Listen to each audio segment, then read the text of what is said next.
Isang tindera ng siomai ang tahimik na nakatayo sa gilid ng kalsada, pinagmamasdan ang isang operasyon ng pulisya na pinamumunuan ng isang tiwaling opisyal. Pilit na kinikikila ng pera ang mga ordinaryong mamamayan mula sa isang matandang lalaki hanggang sa isang inang papunta sa palengke. Ngunit ang nagpainit ng ulo ng opisyal ay hindi ang hinaing ng mga tao, kundi ang matalim at malamig na titig ng tindera ng siomai na hindi inaalis ang tingin sa kanya. Sa galit, sinipa niya ang kariton ng siomai hanggang sa ito'y mawasak at kumalat ang laman sa kalsada. Ngunit doon sumabog ang galit na matagal ng kinikimkim ng dalaga. Sa isang iglap, binugbog niya ang opisyal hanggang sa ito'y halos hindi na makatayo. Sino nga ba talaga ang tinderang ito? Anong pagkatao ang itinatago niya sa likod ng isang simpleng kariton? Ating tunghayan ang kanyang buong kwento. Ang sikat ng araw sa lansangan ng Quiapo, Maynila ay tila apoy na dumadampi sa bala. Ang asul na langit ay walang bahid ng ulap na para bang sinasadyang walang maging silungan ang sinumang nasa labas. Ang alimuong na nagmumula sa nag-iinit na aspalto ay nagpapabigat sa bawat paghakbang. Ang ingay ng mga busina ay nagsasagutan, puno ng galit at pagkainip na tila ang bawat segundo ay kalaban. Ang maitim na usok mula sa tambutso ng mga jeepney at bus ay humahalo sa hangin, habang ang mga motorsiklo ay pilit na sumisingit sa maliliit na espasyo. Sa gitna ng kaguluhang ito, isang dalagang may simpleng kasuotan ang marahang nagtutulak ng kanyang kariton. Nakasuot siya ng isang malinis na apron na may disenyong bulaklak na bahagya ng kupas. Ang kanyang buhok ay maayos na nakatali, ang mukha ay walang kolorete, ngunit ang kanyang mga mata ay matalas at mapagmatsyag. Siya si Elena Reyes, isang tinderang naglalako ng siomai, na araw-araw ay binabagtas ang mga eskinita ng syudad gamit ang kanyang kahoy na kariton. Ang kariton na iyon ay hindi lamang isang kasangkapan sa paghahanap buhay, ito ay isang tahimik na saksi sa lahat ng pangyayari sa magulong lansangan. Dahan-dahan siyang naglalakad, ang kanyang mga paa na nakasuot ng tsinelas ay sumasayad sa mainit na semento, ngunit wala kang maririnig na anumang reklamo mula sa kanya. Sa loob ng kariton, ang mga siomai ay maayos na nakasalansan sa mga lalagyang maisaping dahon ng saging, at ang amoy ng mainit na peanut sauce ay banayad na humahalimuyak, nakikipagsanib sa tuyong hangin ng tanghali. Patuloy na itinutulak ni Elena ang kanyang kariton sa gitna ng siksikang trapiko. Nilagpasan niya ang isang barker na nagpupunas ng pawis, isang sorbetero na sumisigaw upang ialok ang kanyang paninda, at mga taong nagmamadaling tumatawid. Ang ingay ng mga busina ay patuloy na pumupuno sa kanyang pandinig, ngunit nanatili siyang nakatuon sa kanyang daraanan. Hindi nagtagal, nakarating siya sa isang pamilyar na interseksyon, isang lugar na laging abala, kung saan nagsasalubong ang mga sasakyan mula sa apat na direksyon ng syudad. Sa gilid ng kalsada, isang checkpoint ang isinasagawa ng isang grupo ng mga pulis. Nakasuot sila ng uniforme, ngunit ang kanilang kilos at pamamaraan ng pagsisiyasat ay nagdudulot ng takot sa halip na kapanatagan. Ang mga motorsiklo at sasakyan ay nakapila, at ang mga driver ay naghihintay ng kanilang pagkakataon na masiyasat, na may pag-aalala sa kanilang mga mukha. Sinulyapan ni Elena ang eksena, ngunit nagpatuloy siya sa paglalakad.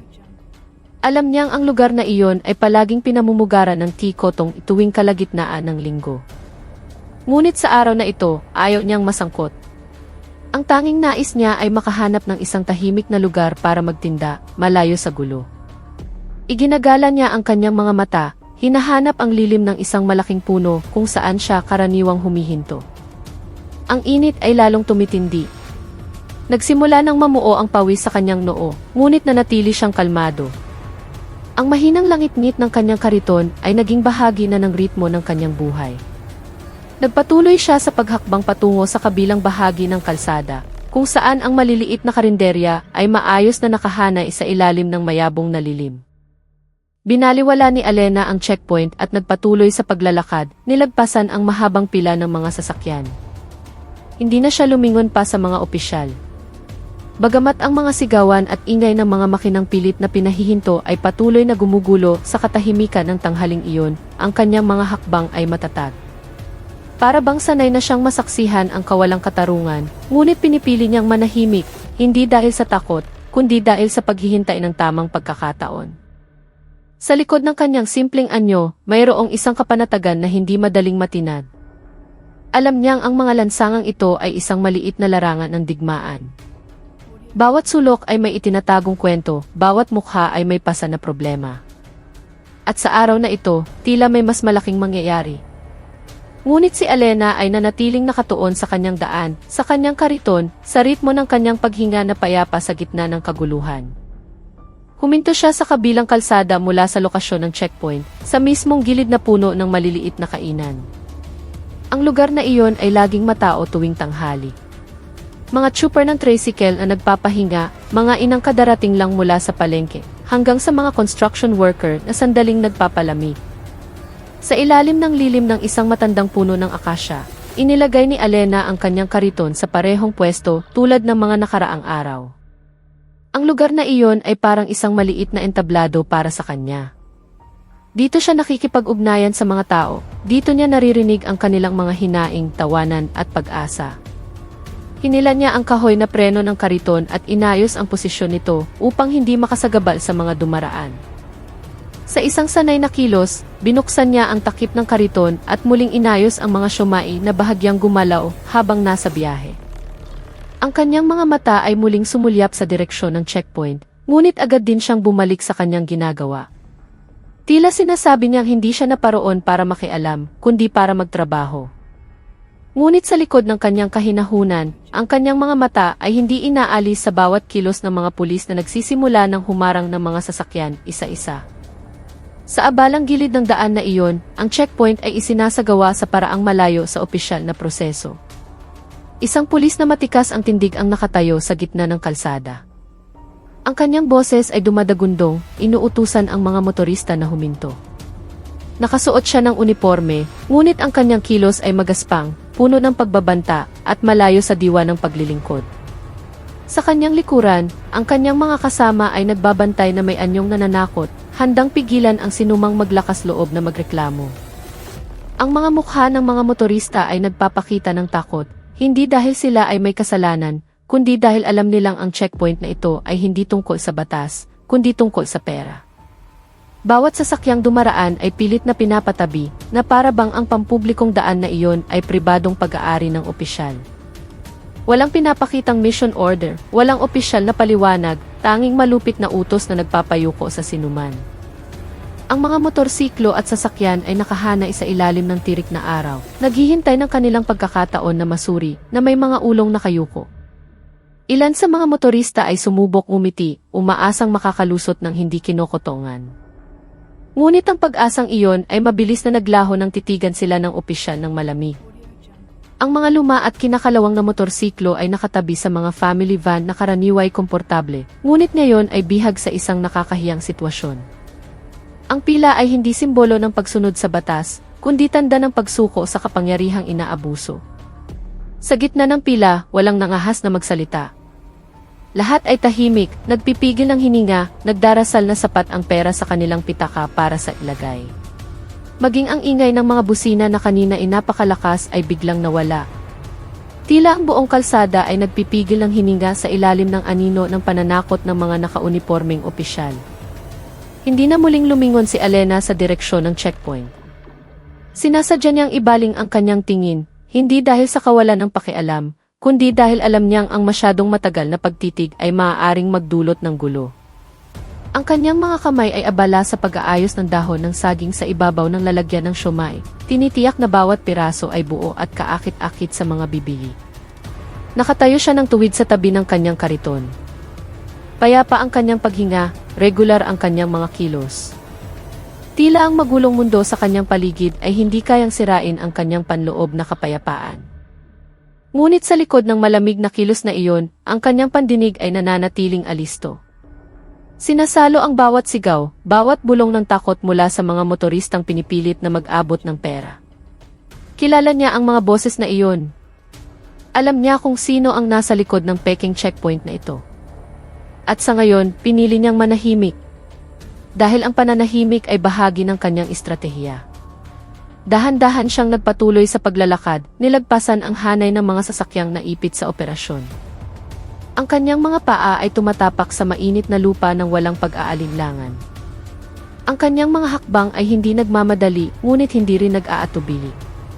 Nakarating siya sa kabilang kalsada, sa tapat mismo ng hanay ng mga karinderya na magkakatabing nakatayo mula pa kaninang umaga. Doon siya karaniwang nagtitinda, sa ilalim ng lilim ng malaking puno ng akasya na nagbibigay ng kaunting proteksyon mula sa init. Ang lugar ay tahimik, malayo sa sentro ng checkpoint, ngunit sapat na malapit upang masaksihan ang lahat. Sa isang sanay na kilos, hinilan niya ang preno ng kariton at inilagay ito sa parehong sulok tulad ng mga nakaraang araw. Ang lokasyon ay estratehiko, madaling puntahan ng mga mamimili, hindi nakakasagabal sa trapiko, at nagbibigay sa kanya ng espasyo para magmasid ng hindi kahina-hinala. Doon, sa gitna ng amoy ng kape, pritong pagkain, at usok ng sasakyan, sinimulan ni Alena na ihanda ang kanyang paninda. Na para bang ang araw na ito ay isa lamang ordinaryong araw. Kahit na ang hangin ngayong tanghali ay mas mabigat kaysa karaniwan. Ang karito ng siomai ay tuluyan ng huminto sa ilalim ng mayabong na puno na palaging sandalan niya. Ang kahoy ng kariton na kinakitaan na ng katandaan ay mukhang matibay. Ang ibabaw nito ay makintab dahil sa madalas na pagpupunas at ang mga bakal na gulong nito ay hindi gaanong umuugong, isang tanda ng maingat na pangangalaga. Muling inayos ni Alena ang mga siomai sa lalagyan, tinitiyak na ang mga hiwa ng ampalaya at tokwa ay nasa tamang posisyon.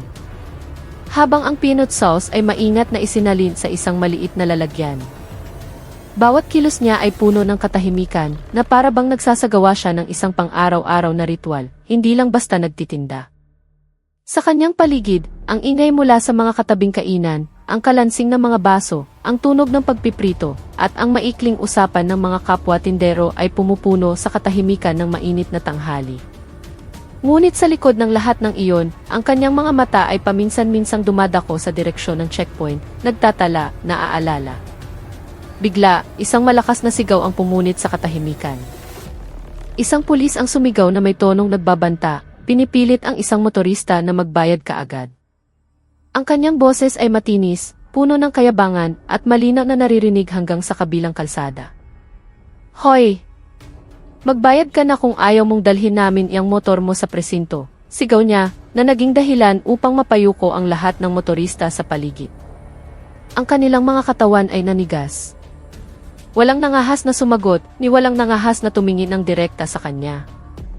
Ang kanilang mga mukha ay nagbago, mula sa pagod ay naging takot, mula sa pagsuko ay naging kawalan. Ang boses na iyon ay hindi lamang nananakot, ipinapaalala nito sa lahat na ang batas sa lansangang ito ay hindi para sa mamamayan, kundi para sa mga may hawak ng kapangyarihan, kahit na ito'y huwad lamang. At mula sa kanyang simpleng kariton, narinig ni Alena ang bawat salitang iyon ng malinaw. Ang pulis na malakas ang boses ay si Sargento Berto. Isang pangalan na hindi na bago sa pandinig ng mga residente sa lugar. Kilala siya bilang opisyal na madalas magsagawa ng checkpoint nang walang opisyal na mission order, ginagamit ang kanyang uniforme para takutin ang mga ordinaryong tao. Gabi-gabi, linggo-linggo, si Berto at ang kanyang mga tauhan ay nagbabantay sa interseksyon na iyon, hindi para ayusin ang trapiko, kundi para mangolekta ng tilagay mula sa sinumang dumaan. Ang kanyang mukhang seryoso ay madalas nagiging mabangis kapag nakakakita ng mga motoristang nag-aalinlangan. Hindi siya kailanman nagpakita ng kautusan, hindi nagbigay ng paliwanag, at lalong hindi nagbigay ng pagkakataon para sa protesta. Para sa kanya, ang kalsadang ito ay kanyang teritoryo, at ang mga mamamayan ay isang mapagkukunan lamang ng kita na hindi dapat tumutol. Pinahinto ni Berto ang isang matandang lalaki na nagmamaneho ng isang luma at kalawanging tricycle. Ang pintura nito ay kupas na at ang upuan ay may mga butas. Huminto ang matanda na nanginginig ang katawan. Ang kanyang mga kamay na kulubot ay kinakapa ang pitaka sa bulsa ng pantalon. Ang kanyang mga mata ay nagluluha, ngunit wala siyang sinabi. Sa isang mahinang boses, sinabi niya, "Ito na lang po lahat ang pera ko, sir." Hindi tumingin si Berto, walang pakialam. Inilahad niya ang kanyang kamay na may malamig na kilos, na para bang karapatan niya ang perang iyon. Ibinigay ng matanda ang ilang pirasong lukot na pera, ang pinagpaguran niya sa pamamasada buong araw, na may kamay na nanginginig. Walang pasasalamat, walang paalam, lalo na ang pahintulot na umalis. Isang magaspang na tango lang ang isinukli ni Berto, bago utusan ang matanda na umalis na bago pa magbago ang isip niya. Sa mga mata ng matanda, ang hiya at kawalan ng magawa ay nag-iisa. Hindi dahil lumabag siya sa batas, kundi dahil napilitan siyang yumuko sa kawalang katarungan na nakasuot ng opisyal na uniforme. Nanginginig pa rin ang mga kamay ng matanda habang muli niyang pinaandar ang kanyang tricycle. Dahan-dahan siyang umalis, nakayuko ang ulo na para bang nahihiya sa buong mundo. Hindi pa siya nakakalayo ng pigilan ng sigaw ni Berto, ang isang ina na nagmamaneho ng isang kulay rosas na motorsiklo. Simpleng manamit ang babae, nakasuot ng hijab at may dalang bayong na nakasabit sa manibela. Malinaw ang kanyang intensyon, papunta siya sa palengke para bumili ng pagkain. Ngunit walang pakialam si Berto sa layunin ng sinuman. Sa parehong mabangis na kilos, inutusan niya ang ina na huminto at mag-abot ng pera. Agad na nanigas ang katawan ng babae. Alam niya kung ano ang hihingin at alam niyang hindi sapat ang kanyang pera para sa dalawang pangangailangan, magbayad ng kotong at bumili ng bigas para sa hapunan. Bumaba ang ina sa kanyang motor na may pag-aalinlangan. Kinuha niya ang isang maliit na pitaka mula sa bulsa ng kanyang palda at dahan-dahang binuksan. Sa loob, ilang pirasong pera na lamang ang natira, sapat para sa 1 kilong bigas at kaunting ulam. Sa nanginginig na boses, sinubukan niyang magpaliwanag, "Sir, ito na lang po ang pera ko para sa pamalengke ngayong araw, para sa hapunan ng mga anak ko." Ang kanyang mga mata ay tumitig na puno ng pag-asa, na para bang nagdarasal na sa pagkakataong ito ay may kaunting awa. Ngunit umismid lamang si Berto. Para sa kanya, hindi mahalaga ang dahilan. Ang mahalaga ay ang perang papasok sa kanyang bulsa. Hindi siya sumagot, hindi nakipagtalo, malamig lang siyang tumitig habang inilahad ang kamay. Napalunok ang ina at, sa kabila ng bigat sa kanyang dibdib, ibinigay ang lahat ng kanyang pera. Pagkatapos noon, hindi na siya tumuloy sa palengke. Dahan-dahan siyang sumakay sa kanyang motor at umikot pabalik. Umuwi siyang walang dala, iniwan ang pag-asa ng isang disenteng hapunan para sa kanyang pamilya. Nagmamakaawa ang ina sa paos na boses. Ipinapaliwanag na ang perang hawak niya ay ang tanging pambili niya ng bigas para sa hapunan. Nagluluha ang kanyang mga mata, ngunit walang luhang pumatak. Tanging hiya at kawalan ng magawa ang mababakas sa kanyang mukha. Umaasa siyang sa pagkakataong ito ay magpapakita ng kaunting habag ang opisyal, ngunit hindi na tinag si Berto. Para sa kanya, ang kwento ng pamilya, mga anak na nagugutom, o ang pawis ng isang ina ay hindi sapat na dahilan upang itigil ang kanyang ginagawa. Ang tanging mahalaga sa kanya ay ang perang kailangang mapunta sa kanyang bulsa ngayon. Sa isang malamig na kilos at mga matang walang bahid ng anumang awa, tinitigan niya ang ina hanggang sa isuko nito ang lahat ng pera. Walang pasasalamat, walang pahintulot na umalis, tanging isang magaspang na tango na nag-udyok sa ina na magmadaling paandarin ang kanyang motor at umalis, na para bang nais niyang maglaho kaagad mula sa lugar na iyon na nagdulot sa kanya ng kahihiyan. Nasaksihan ni Elena ang lahat ng iyon mula sa kabilang kalsada, sa likod ng kanyang simpleng kariton ng siomai. Hindi siya gumalaw, hindi nagsalita, ngunit ang kanyang mga mata ay hindi kumurap habang iniaabot ng ina ang kanyang pera. Ang kanyang kamay na nag-aayos ng siomai ay sandaling huminto. Ang kanyang mga daliri ay tumigas, hawak ang isang kahoy na kutsara. Nanatiling kalmado ang kanyang paghinga, ngunit may nagbago sa loob niya. Hindi isang sumasabog na galit, kundi isang tumitigas na determinasyon. Alam na alam niya kung sino si Berto, alam na alam ang pattern ng kanyang mga peking checkpoint, at alam na alam kung paanong ang mga mamamayan ay laging napipilitang yumuko.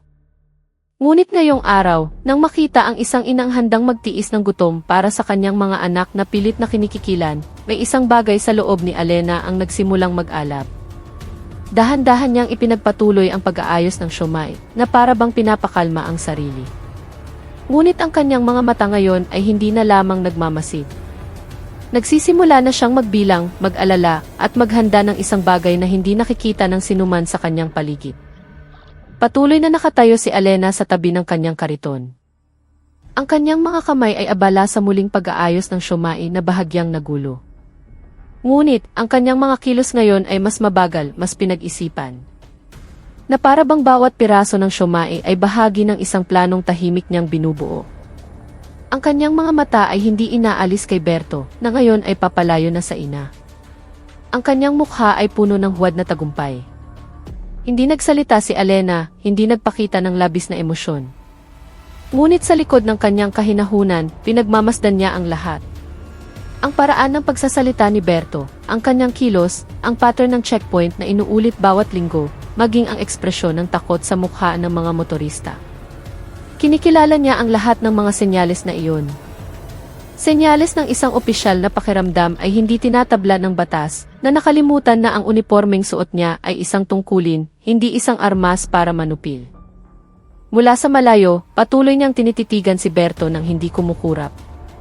Ang kanyang tingin ay hindi lamang dahil sa kuryosidad o galit, kundi ang titig ng isang taong nangangalap ng ebidensya. Bawat kilos, bawat sigaw, bawat pisong pilit na kinukuha mula sa kamay ng mga ordinaryong tao, lahat ay itinatala niya sa kanyang isipan. Alam niyang balang araw, lahat ng iyon ay magiging bahagi ng isang opisyal na ulat na hindi matututulan. Nanatiling walang ekspresyon ang kanyang mukha, kalmado ang kanyang katawan. Ngunit sa kanyang dibdib, ang determinasyon ay lalong tumitibay. Kailangang ipatupad ang katarungan, hindi sa pamamagitan ng sigawan sa kalsada, kundi sa pamamagitan ng matibay na ebidensya at tamang proseso. At marahil, ngayon ang araw kung kailan magbabago ang lahat. Kahit na sa ngayon, siya ay isa lamang tinderang siomai na mukhang ordinaryo, nakatayo sa ilalim ng walang awang sikat ng araw. Matapos ang kanilang operasyon, si Berto at ang kanyang tauhan ay naglakad ng mayabang patungo sa isang karinderya na nasa tapat mismo ng kariton ni Alena. Hindi sila nagmamadali. Ang kanilang mga hakbang ay puno ng tagumpay na para bang katatapos lang nilang gampanan ang isang marangal na misyon. Nakasuot ng itim na salamin si Berto. Nakaumbok ang kanyang dibdib at isang ngiti ng kasiyahan ang mababaka sa kanyang mukha. Para siyang hari ng kalsada na katatapos lang maningil ng buwis mula sa kanyang mga nasasakupan. Sa kanyang likuran, ang kanyang tauhan ay naglalakad ng alisto, handang protektahan ang kanyang amo mula sa sinuman. Kahit na ang tunay na banta ay nagmumula sa kanila mismo. Sila'y patungo sa karinderya na karaniwang puno ng mga trooper ng tricycle at iba pang mga tindero na panandaliang nagpapahinga sa gitna ng init ng araw.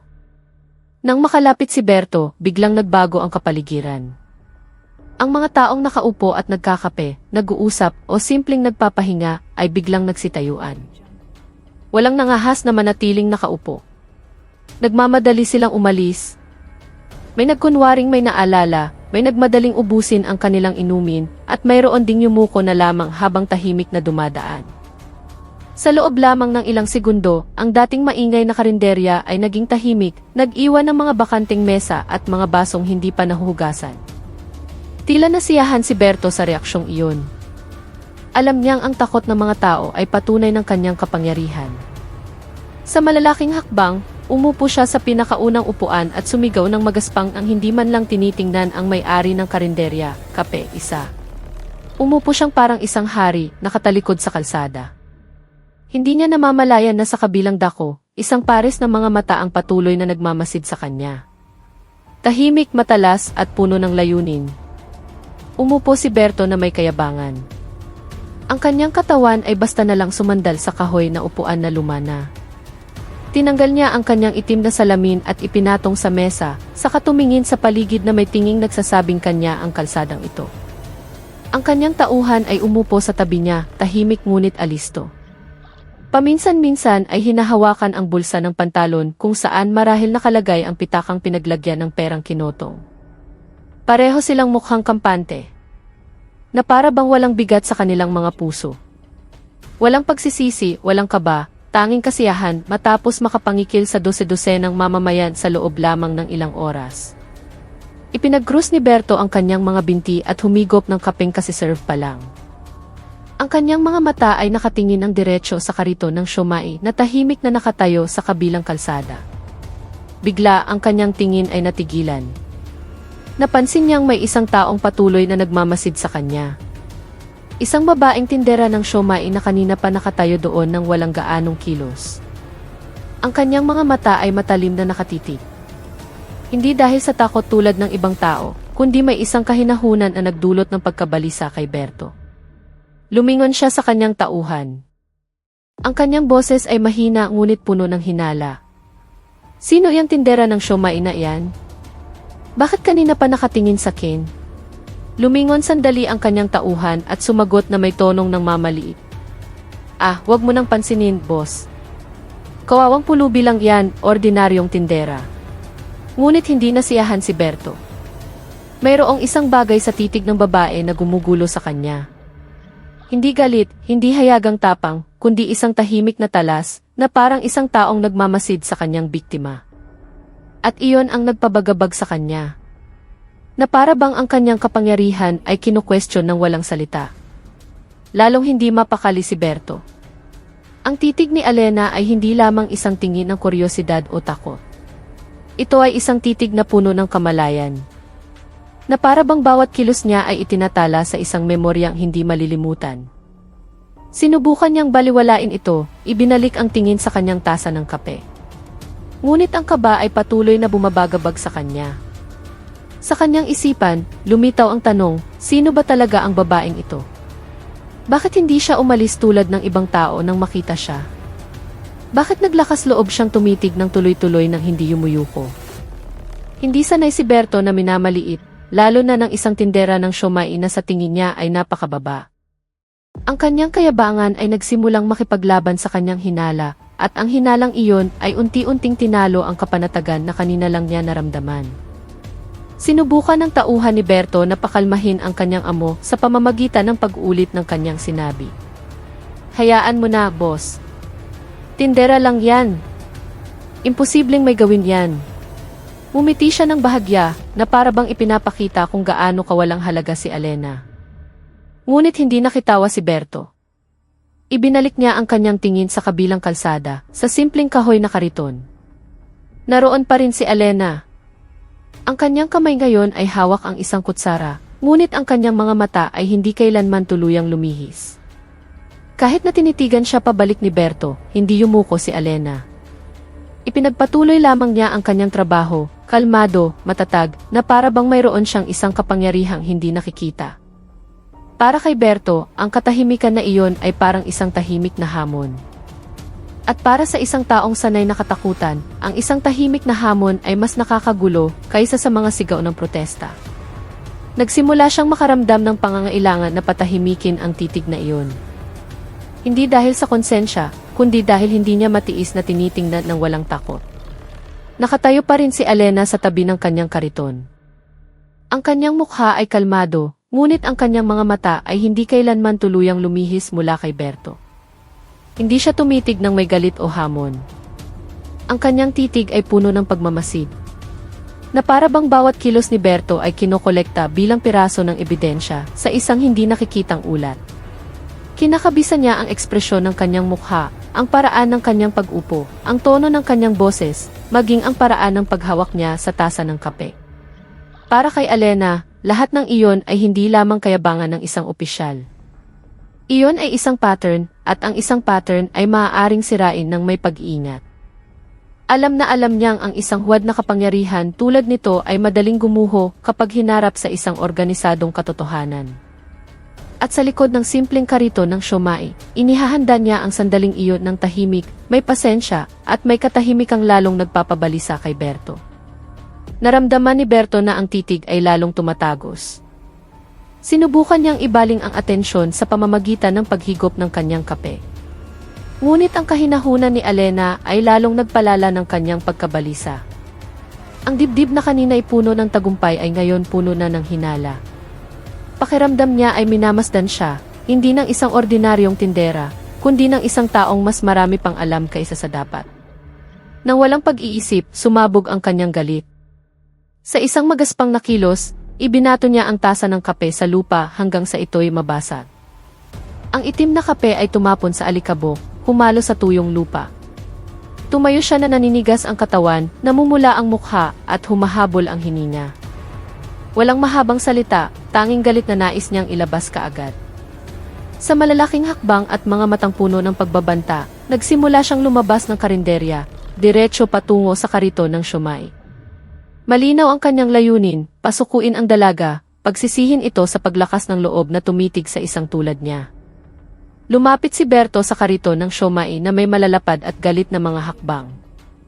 Ang kanyang ekspresyon ay mabangis, ang kanyang mga mata ay matalas na nakatingin na para bang nais niyang durugin ang sinumang maglakas loob na lumaban sa kanya.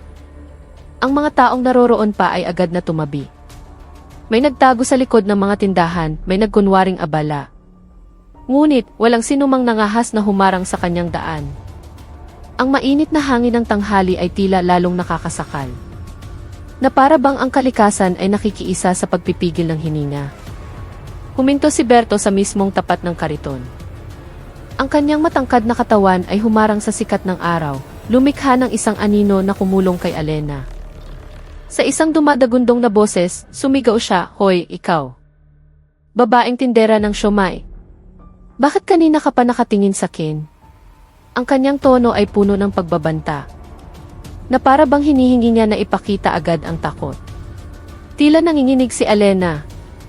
Ang kanyang kamay na kanina ihawak ang kutsara ay lumipat na ngayon sa mahigpit na pagkakahawak sa hawakan ng kahoy na kariton. Na para bang ang bagay na iyon ang tanging makapagbibigay sa kanya ng proteksyon. Namutla ang kanyang mukha, mabagal at hirap ang kanyang paghinga, at nanigas ang kanyang katawan na parang isang taong takot na takot. Yumuko siya sandali at sinubukang sumagot sa isang mahinang boses. "Pasensya na po.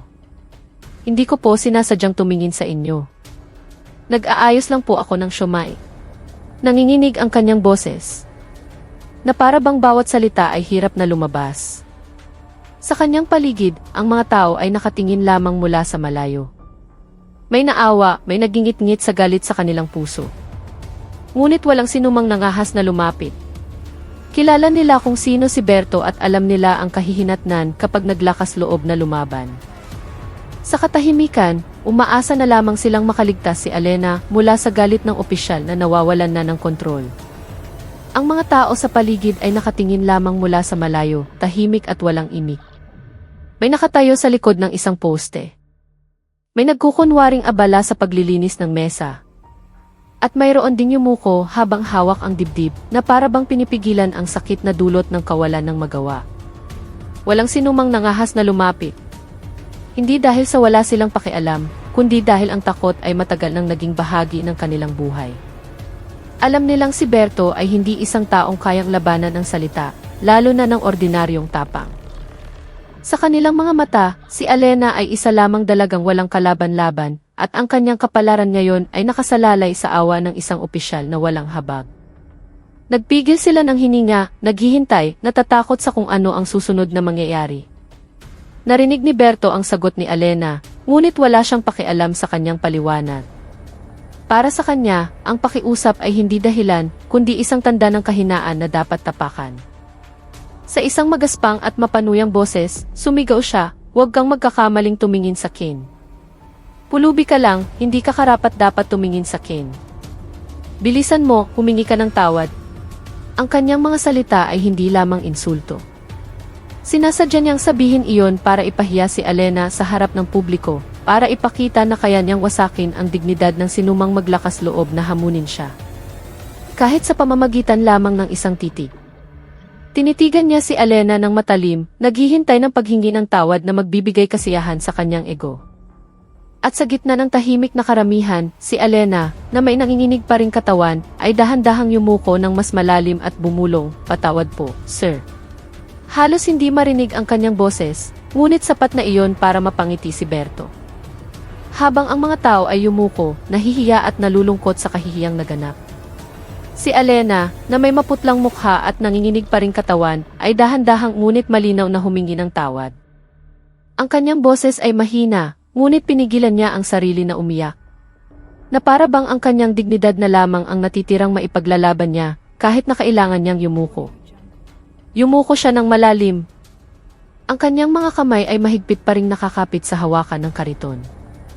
Na para bang ang kahoy na iyon ang tanging saksi na hindi siya ipagkakanulo. Sa kanyang paligid, ang mga tao ay nagpigil ng hininga, ang ilan ay pumikit. Na para bang hindi nila kayang makita ang isang dalaga na ipinapahiya dahil lamang sa paglakas loob na tumitig. Alam nilang walang kasalanan si Alena, ngunit sa lansangang ito, ang pagkakamali ay hindi sinusukat sa katotohanan, kundi sa kung sino ang may kapangyarihan. Ngunit, ang paghingi ng tawad ay hindi nagpaalis kay Berto. Sa halip, ang ngiti ng kasiyahan sa kanyang mukha ay naging isang malupit na ngisi. Hindi siya nasiyahan sa salitang patawad. Nais niyang ipakita ang kanyang buong kapangyarihan. Nang walang babala, sa isang malakas na sipa mula sa kanyang bota, tinamaan niya ang gilid ng kariton ni Alena. Ang lumang kahoy ay umuga sandali at dahan-dahang bumagsak sa gilid, lumikha ng isang malakas na tunog. Ang mga siomai na maayos na nakasalansan ay nagsabog sa lupa. May natapakan, may nahalo sa alikabok, at mayroon ding nahulog sa natapong itim na kape mula sa tasang kanina niyang ibinato. Ang amoy ng mainit na peanut sauce ay humalo na ngayon sa alikabok ng kalsada. Na para bang ang pag-asa ni Alena ay doon na rin nalibing. Tumawa si Berto ng malakas. Ang kanyang boses ay umalingaw sa gitna ng mainit na tanghali. Na para bang tinatawanan niya hindi lamang ang kariton, kundi ang buong dignidad na winasak niya. Ang mga siomai na nagkalat sa lupa ay naging simbolo ng lahat ng matagal ng tinitiis ni Alena. Ang hirap ng buhay, ang kawalang katarungan na nakikita niya araw-araw, at ang katahimikang ipinipilit ng takot.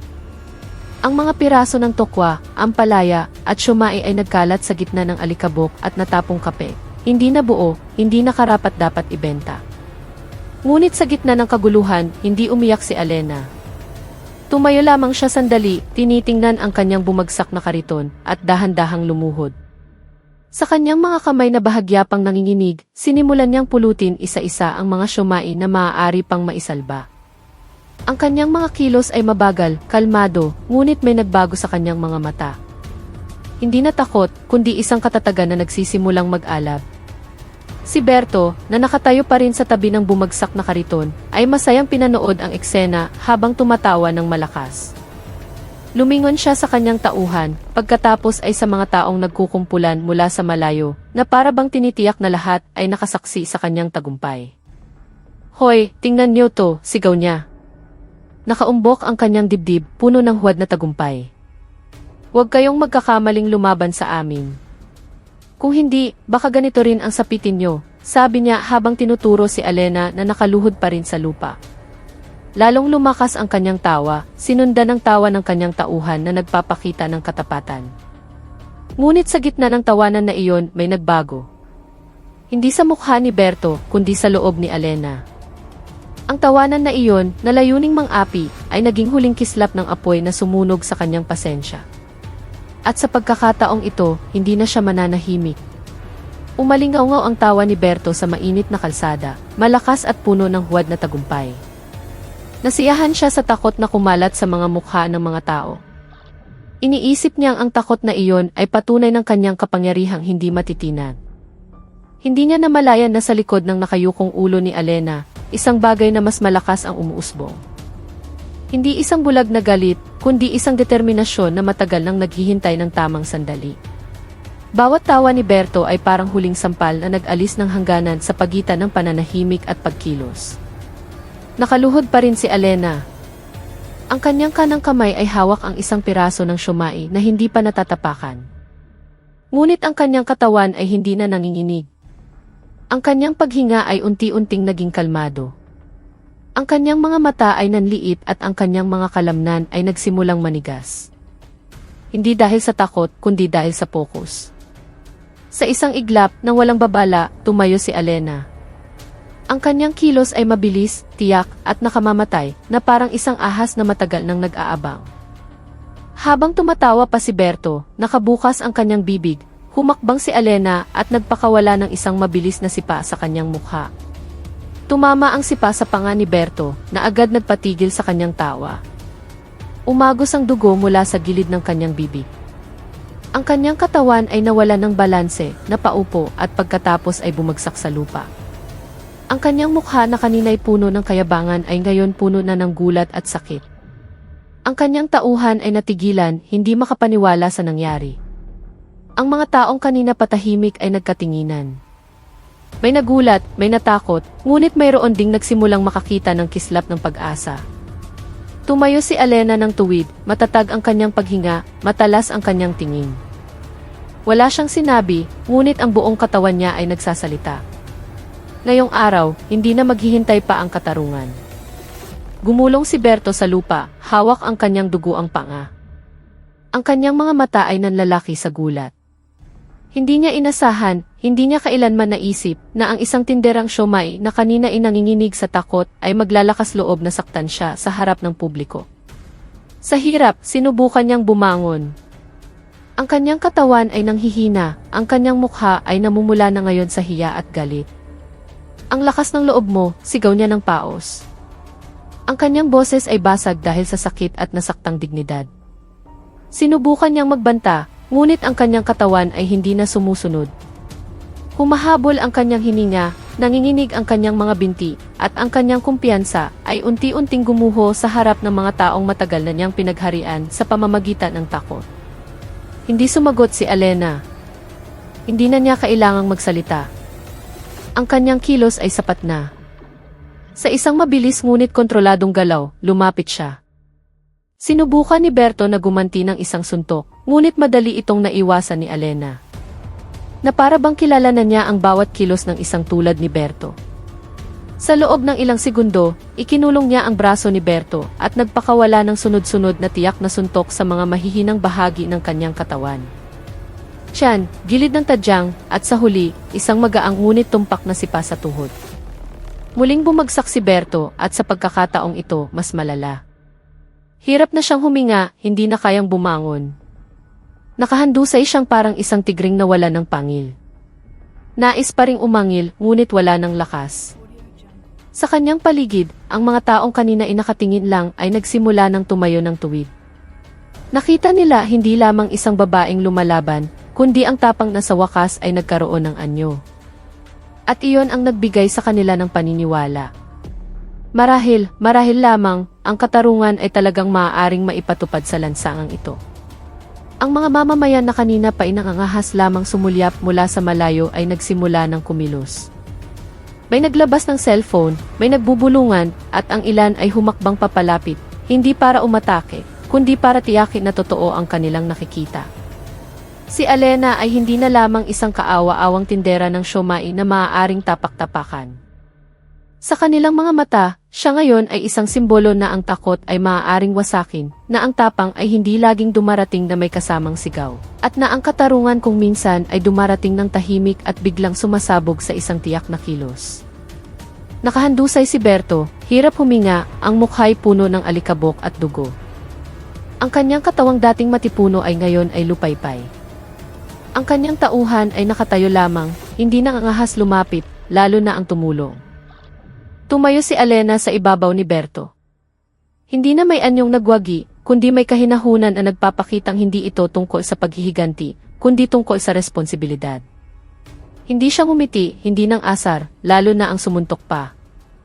Alam niya ang kanyang hangganan. Sa isang kalmadong kilos, naglakad siya pabalik sa kanyang bumagsak na kariton at yumuko sandali.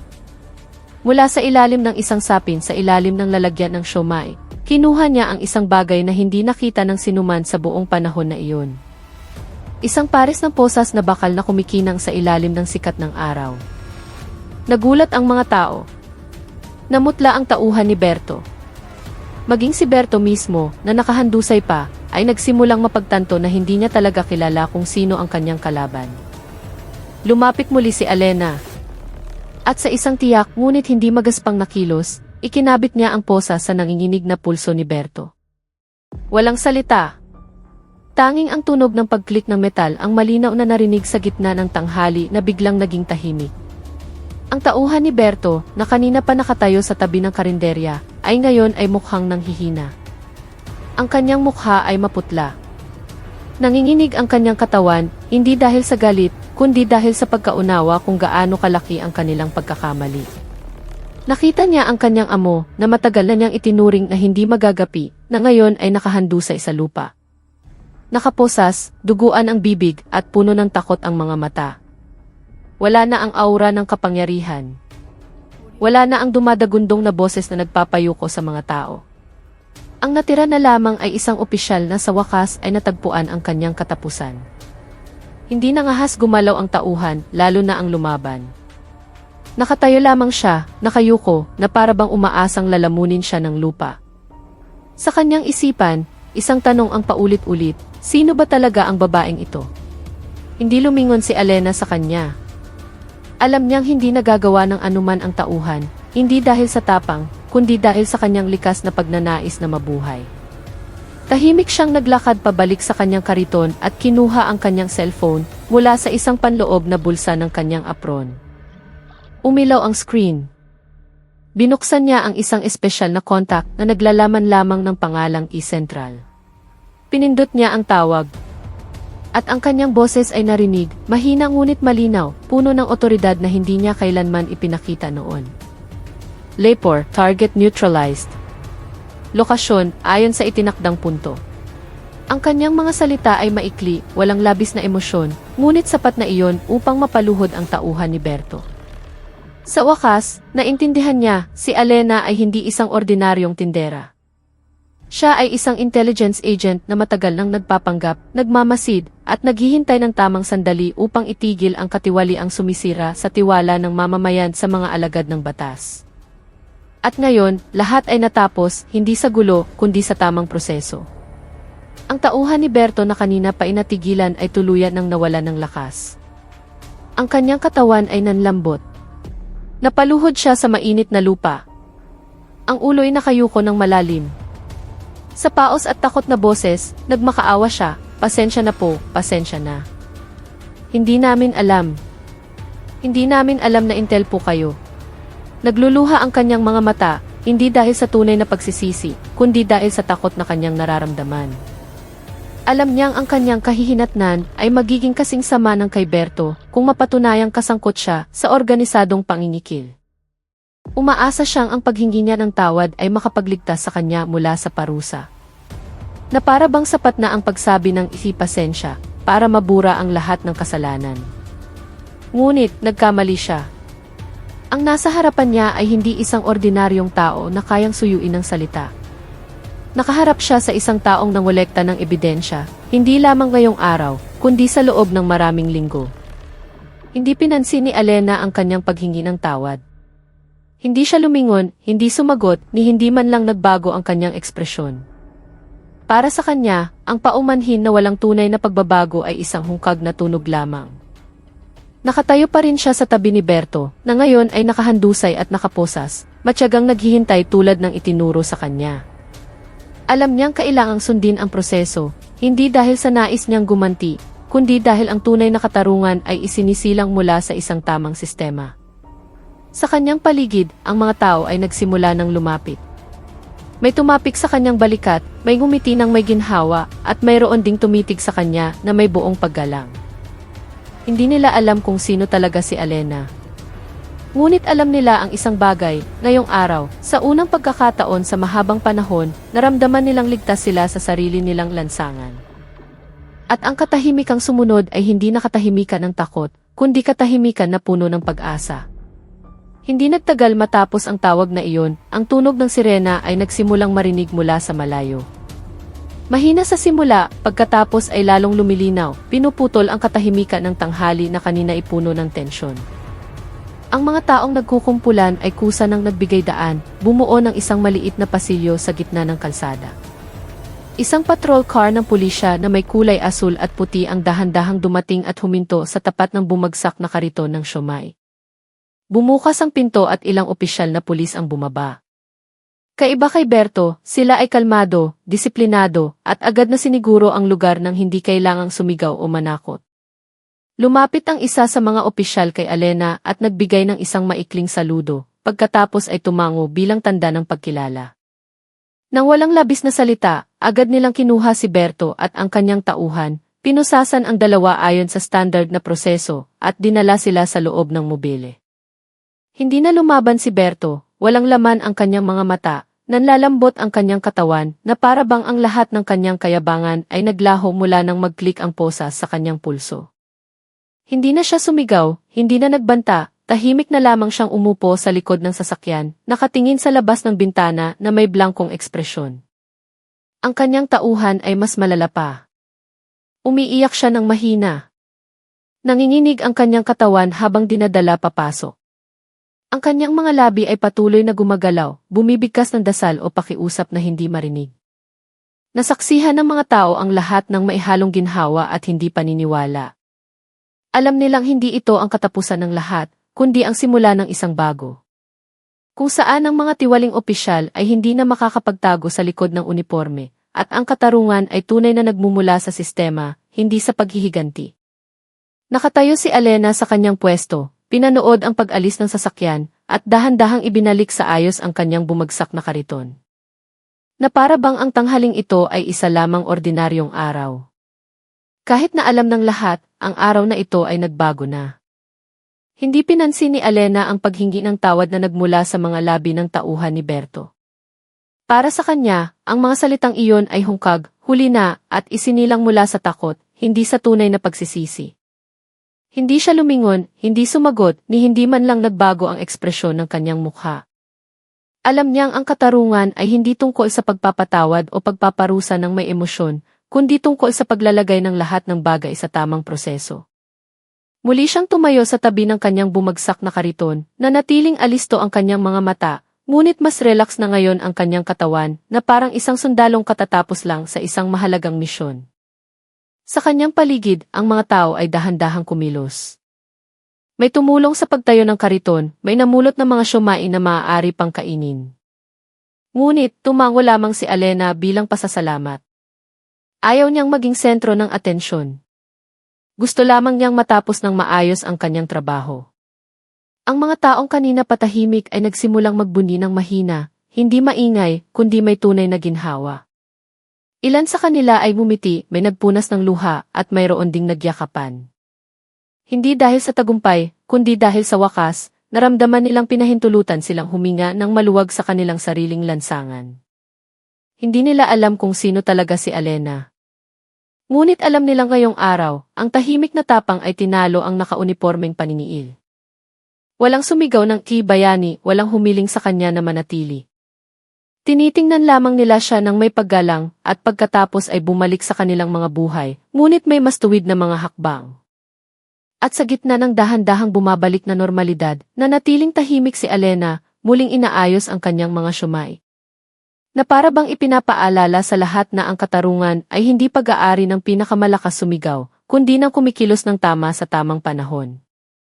Hindi nagtagal matapos madala si Berto at ang kanyang tauhan, ang sitwasyon sa interseksyon ay unti-unting bumalik sa normal. Muling umingay ang mga busina. Ang mga tindero sa gilid ng kalsada ay nagsimula ng magbenta, at ang mga taong sandaling nawala ay dahan-dahang bumalik. Ngunit may nagbago, hindi sa kalsada o sa mga gusali, kundi sa paraan ng paglalakad, pagsasalita, at maging sa pagtingin ng mga tao sa isa't isa. Mayroong isang tunay na ginhawa. Na para bang ang bigat na matagal nang pumipighati sa kanila ay sa wakas ay naalis. Sa gitna ng lahat ng iyon, nakatayo pa rin si Alena sa tabi ng kanyang kariton, na ngayon ay tuwid na.